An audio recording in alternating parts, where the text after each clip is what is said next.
تشجيعنا للزمالك ده حكاية ومش مفهومة، شفرة العقول محرومة من نبع الوفاء.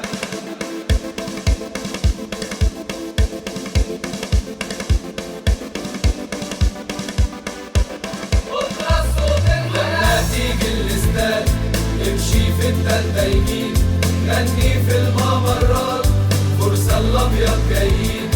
المدرج علمنا قوتنا في وحدتنا، ايدك على كتف اخواتك ترسم دايرة فداها حياتنا.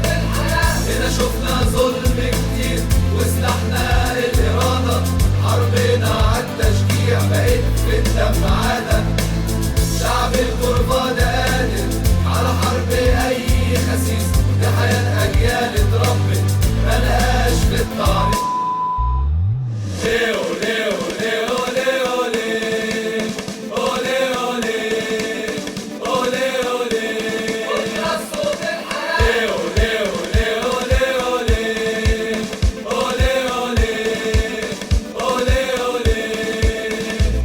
لو فاكر القصة مدرج أو رسم على الجلاد تمنعهم تقتل فكرة، روح ولع في الاستاد. المنع من المدرج والخطف من البيوت عمره ما بيحمي السلطة مهما الوقت يعدي يفوت.